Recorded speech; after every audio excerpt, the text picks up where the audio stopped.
Hi, Facebook family. Good evening, everybody.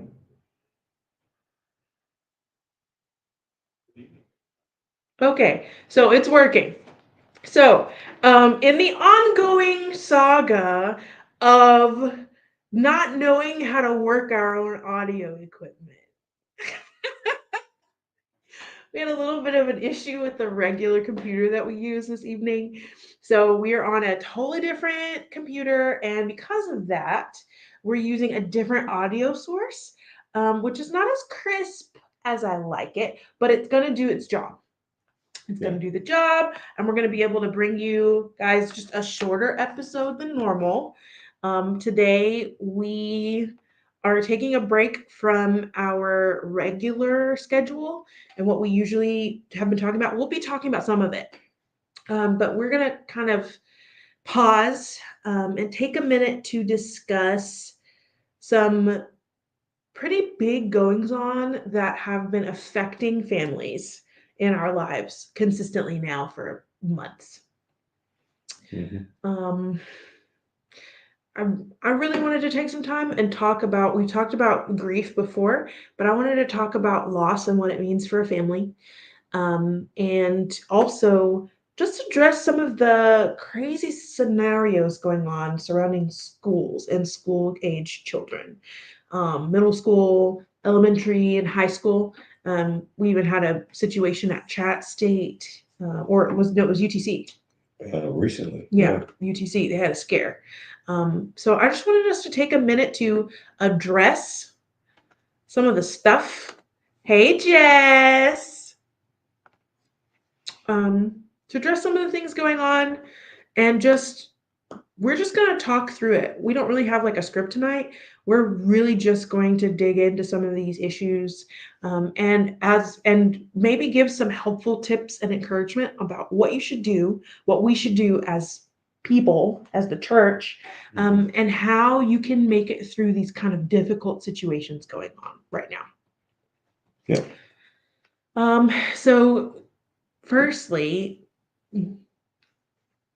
I don't know how many people in your life, in your direct circle, like outside of the family, it's been, but in the past 2 months, yeah, since the beginning of August, I think we've had 6 or 7 familial deaths in my circle.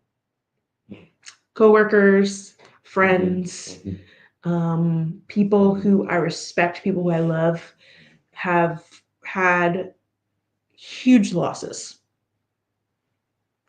that are sending shockwaves through their lives right now, and totally changing their pathway, career changes, moving cities, um, transferring their kids from one place to the next, all kinds of stuff that come as the result of all of these things that are happening in people's hmm lives.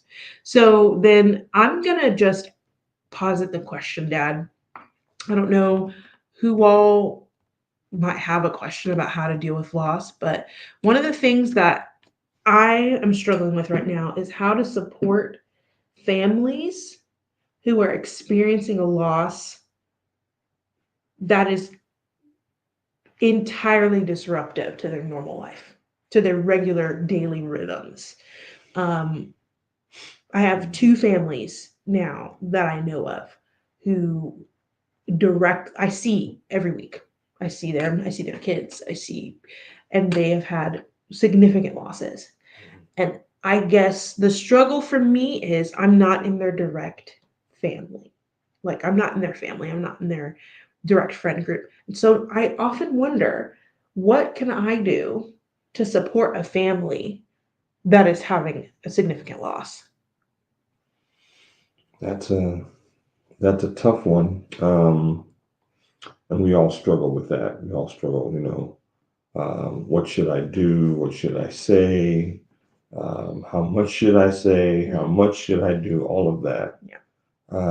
I think one great thing that we can always do is pray. We always surround families that are struggling with prayer. Prayer is a great weapon the Lord has given us, a great tool that calls on heaven to get involved in the situation. It even causes us to realize um, how significant His grace is in the middle of what we face. So surround that family with prayer. And I would even say pray for specific things like for comfort, for peace, for healing. All of that I think is significant. Yeah. And of course, the other thing we can do is always send words of encouragement, words of comfort. Um, Families and individuals deal with grief in different ways. Yeah. Some people actually will receive encouragement. Some people will be like, "Don't bother me right now. Leave me alone. I'm good."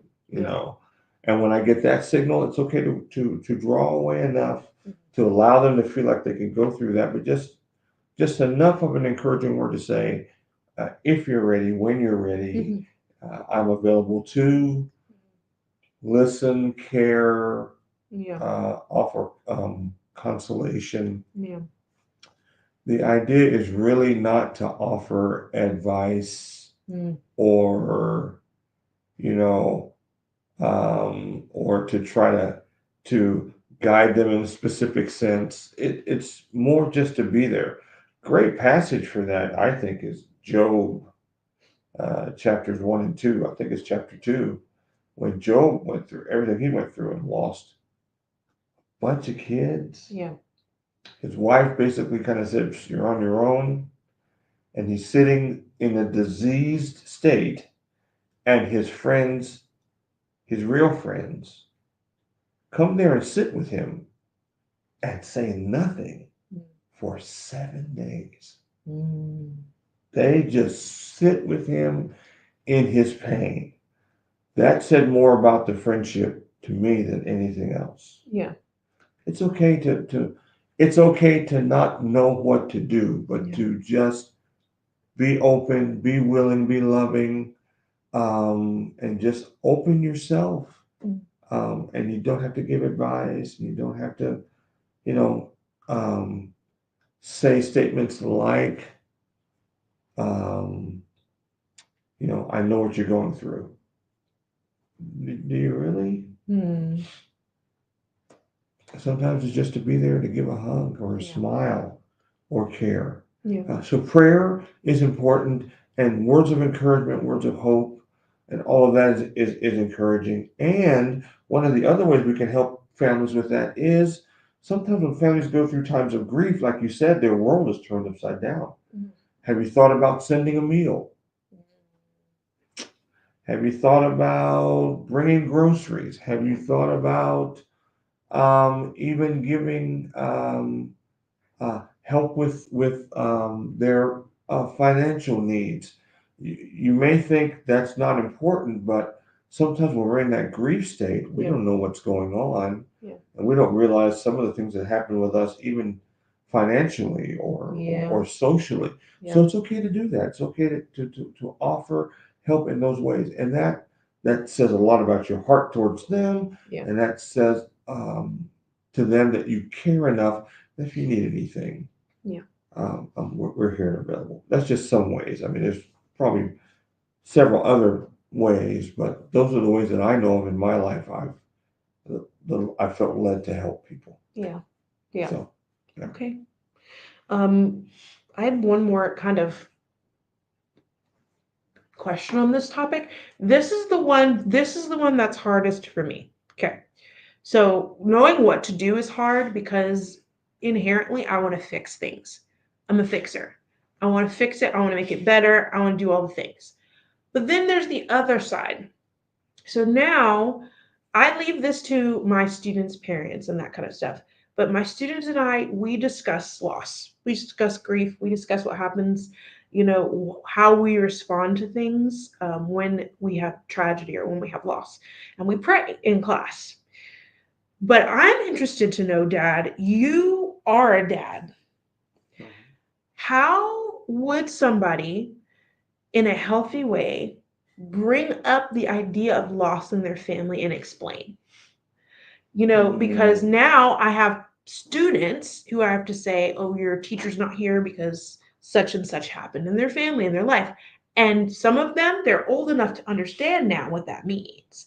Some of them are too young and it kind of goes over their head and they know something bad happened, but they can't process Sure. what it is that happened. So Sure. when we were little, what did you and mom do? Like what did you in the family unit? How did you support us with language or with concept or with tools to process loss? Oh, again, such an individual uh, thing, but one of the ways we helped with that was being honest, Mm, and not necessarily sharing the whole, uh, not necessarily sharing all of what we were feeling, but to say something has happened mhm. and it has affected us. Yeah. Um, so we were honest about that. Of course, some people have different ways of dealing with their children, and some try to shelter them, some try to, you know, not allow them to hear too much. But there's a way to do that in a healthy way Mm. of not, because, like you said, because of age, Yeah. um, it overwhelms children Mhm. when we give too much info. Yeah. There's too much data about it. It creates Yeah. issues. So Yeah. again, thinking about what our children could handle at that level, and again, some of that is just going through the process. Yeah. But feeling that and kind of for us, we talked about certain things before they happened Mhm. so that the conversation was a little easier when it actually did happen. Which was very helpful. I was so emotional. Yeah, I mean, I was so sensitive. That's what I should say. I was so sensitive as a child, and sometimes knowing something was coming beforehand, it stressed me out, but I was always able to process it better later. yeah. While Tyler was more not showing emotion, he was Mhm. more keeping it on the inside, Yeah. but he still needed to process that in his own way. Yeah. So, understanding the differences in your children helps you kind of navigate that Yeah. so that with all of your children, you don't overwhelm them Yeah. with information, but you also learn to give just enough to where they can understand at their level something has happened. Yeah. A great example of that for me would be if you're a teenager, you can process some stuff a little bit better than if you're a preteen, Yeah. right? So if you're a Mhm. preteen, you're a 9, 10, 11-year old child, Mhm. you're not going to get all the details. You don't need to give all the details. Yeah. You need to give enough to say this happened so that because eventually what will happen with children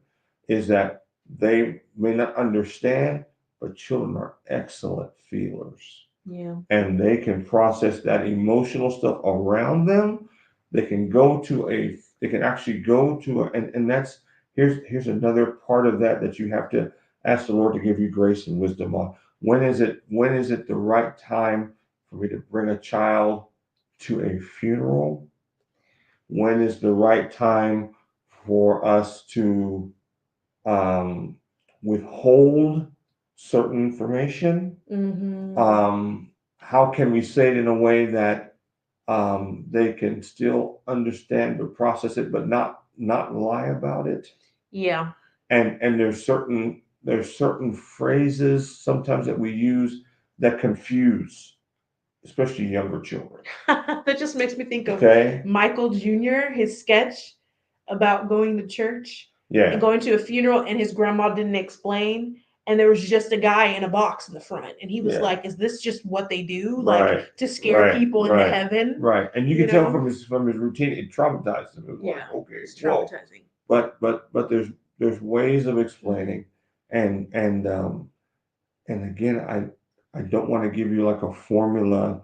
Sometimes formulas don't work like that. Yeah. Sometimes it's just understanding what's going on in the moment Yeah. and being there with your child and being there for your child. Yeah. Or in many cases, grief is difficult even between adults. Yeah.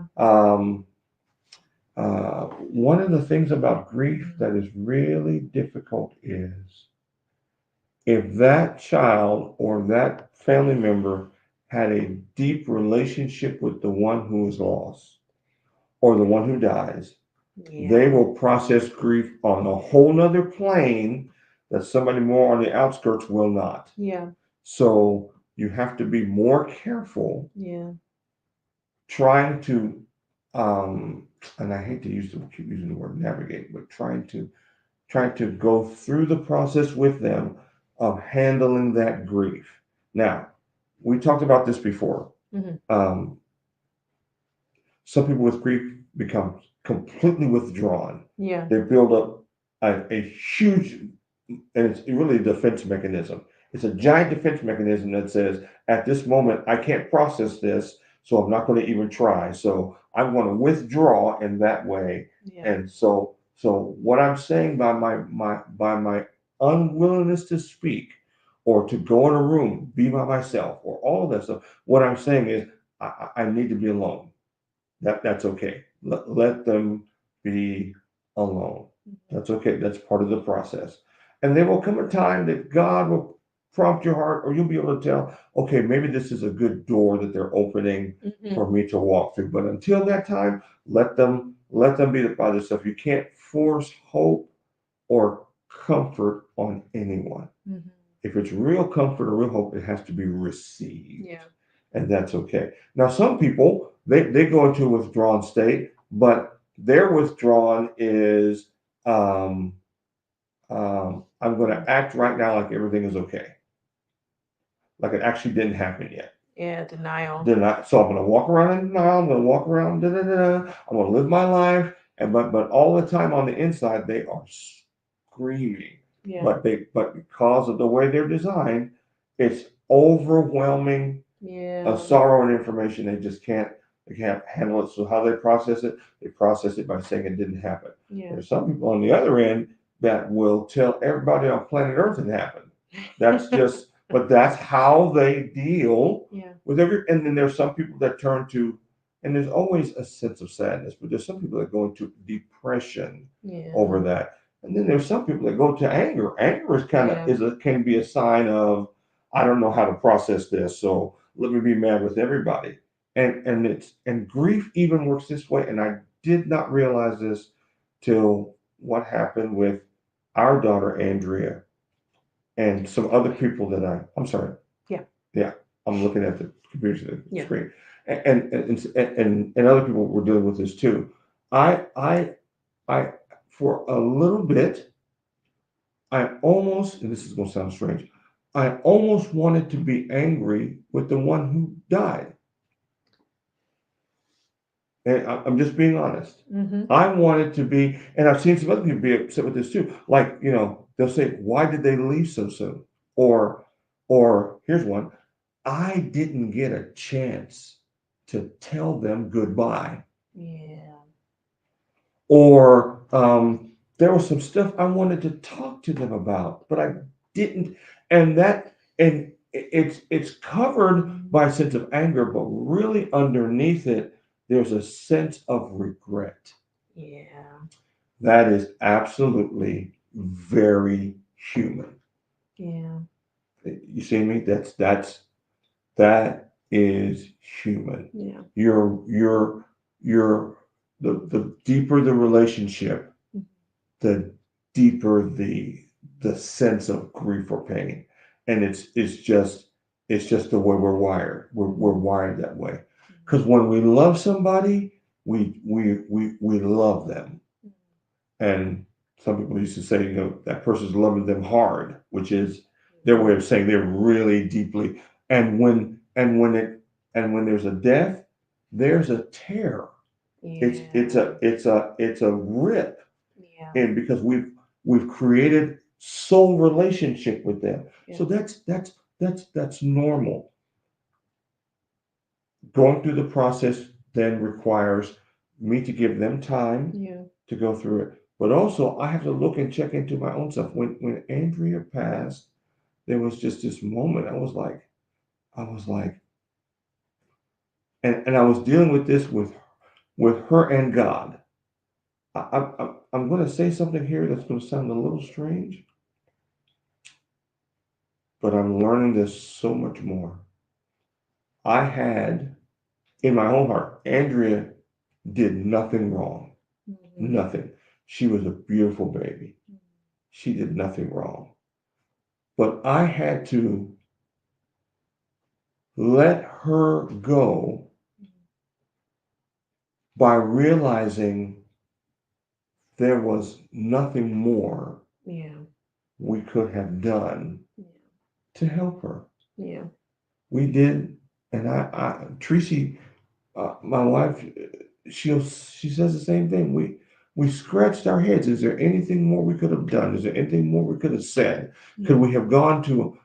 Let's just be honest. Could we gone to another hospital? Could we have gone to another set of doctors? Could we? I mean, we did everything we thought we could do. It was not enough to keep her alive, but I that sense of guilt became so debilitating. Yeah.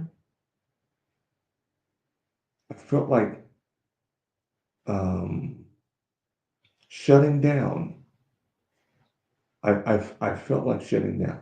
But what God allowed me to do through His grace and even my personality, which is a whole nother conversation, even through my personality, I learned how to process that.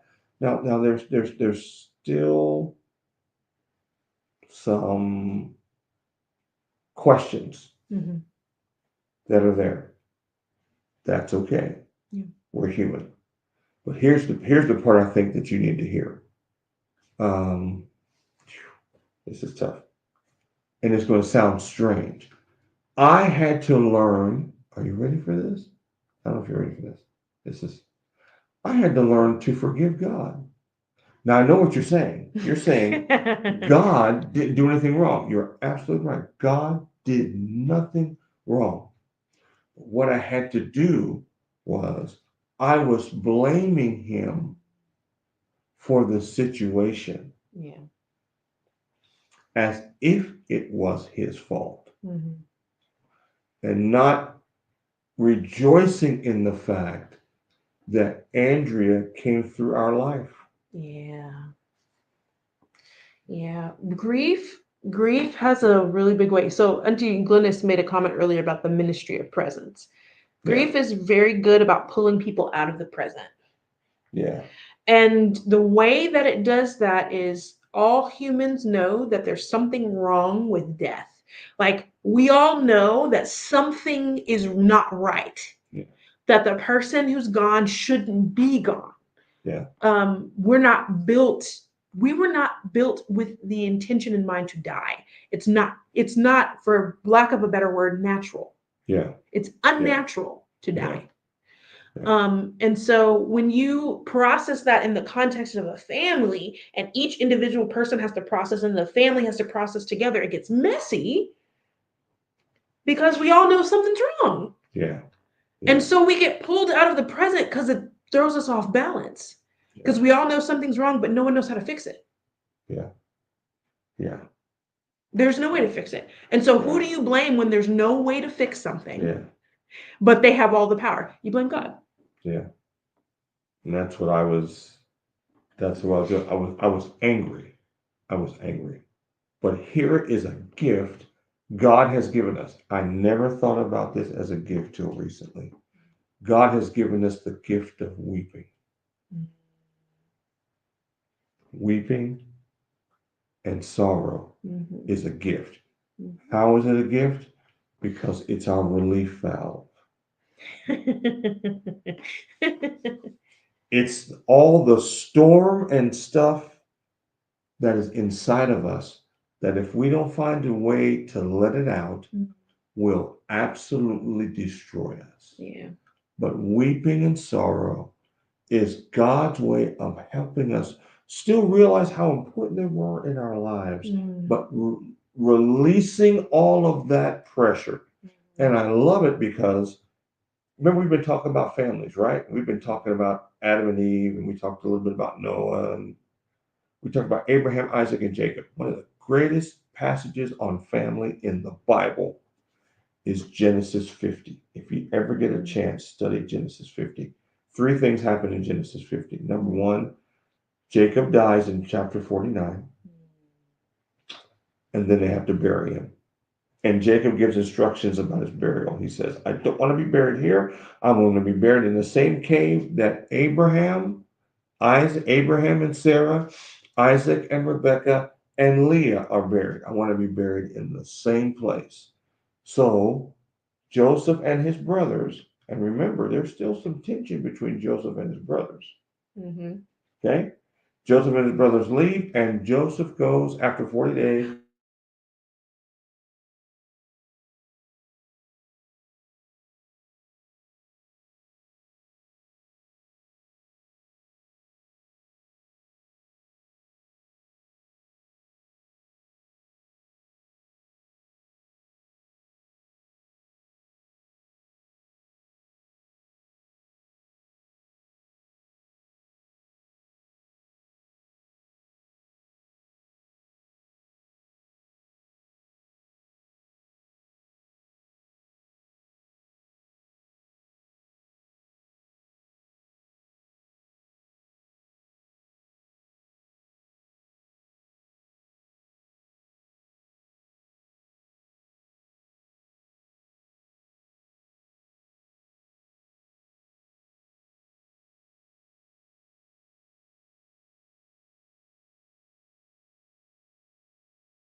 Hello.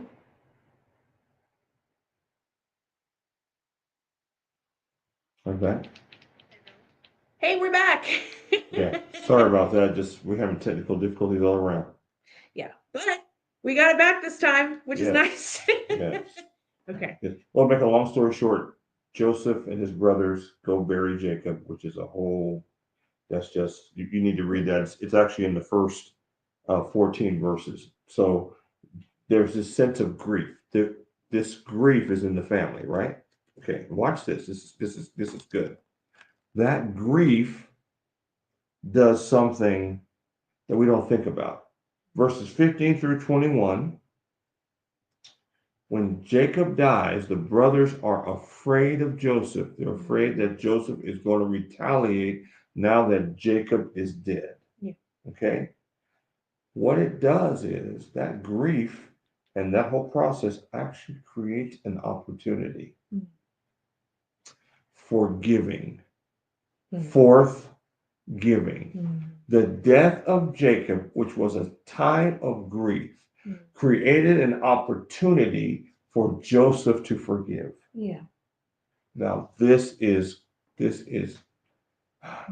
if you get a chance, you got to read Genesis chapter 50. Now, what happens is the brothers send a message to Joseph and say, Jacob, your father said that you were supposed to forgive us and erase this debt, or in a sense, let us go, or don't hold this against us. This.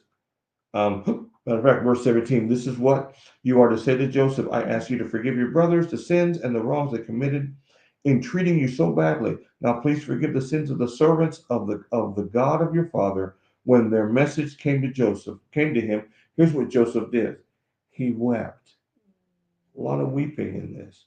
Weeping for Jacob Yeah. and his loss, Mm. and weeping for the hurt relationship, the Yeah. damaged relationship Yeah. between him and his brothers. Yeah. He wept. Yeah.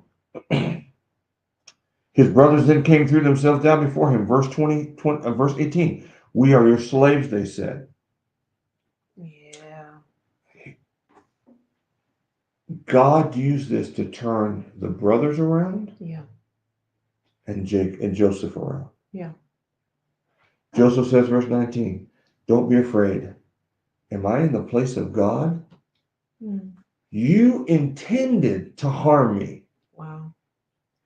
but God intended it for good to accomplish what is now being done, the saving of many lives. Yeah. If they had not thrown Joseph into the pit, he would have never gone with the slave masters to Egypt. Yeah.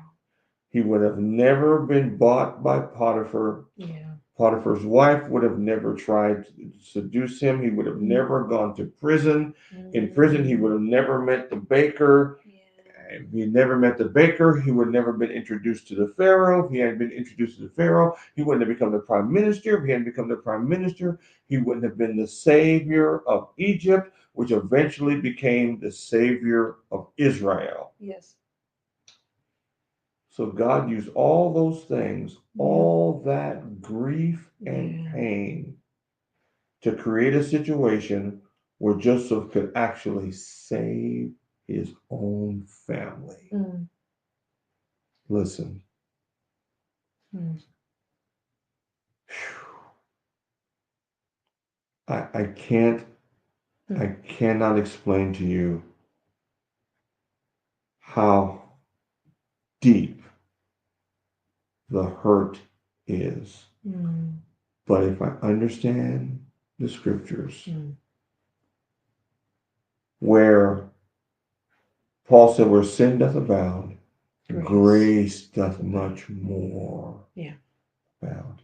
And he will give you grace. David said, when I'm overwhelmed, lead me to the rock that's higher than I. When the enemy comes in like a flood, the Lord lifts up the standard against him. So understand that weeping and that sorrow is God's release mechanism for you to still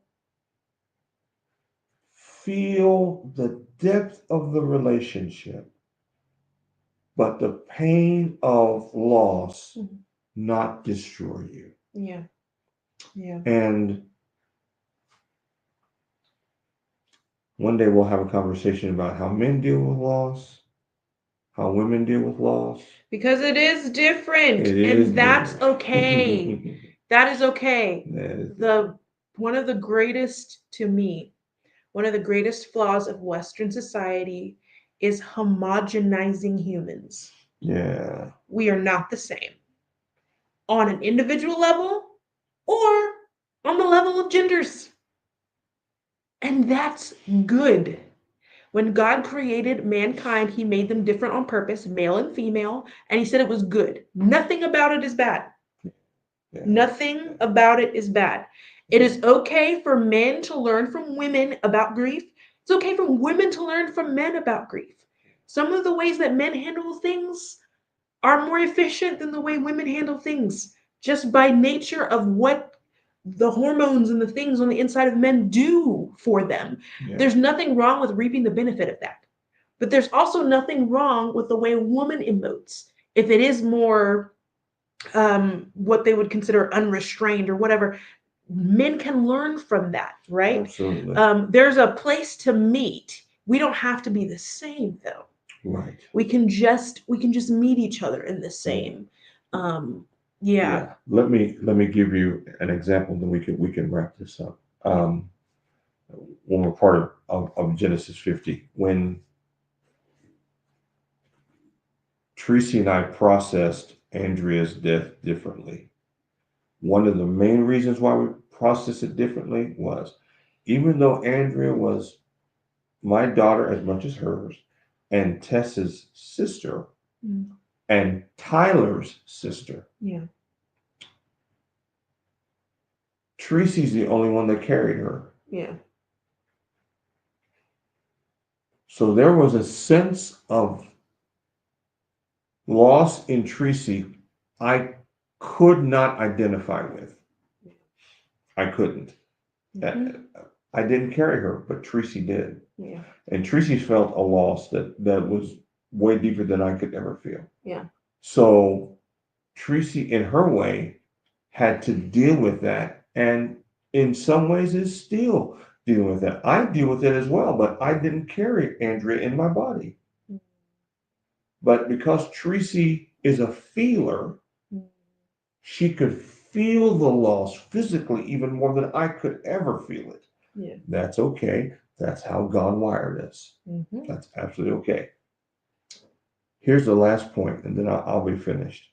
So they deal with the grief of Jacob. They take Jacob to get buried. That's a whole nother situation. I wish I had time to go into that. I don't.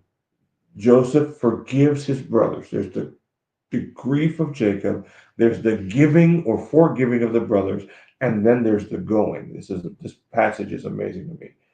In Genesis chapter 50, verses 22 through 26, Joseph is getting ready to die. And at his deathbed, he doesn't scold his brothers. He makes a request. He says, when you guys go to the land of promise to Abraham, Isaac, and Jacob, don't leave my bones here. Take them with you. Bury them in the land of promise.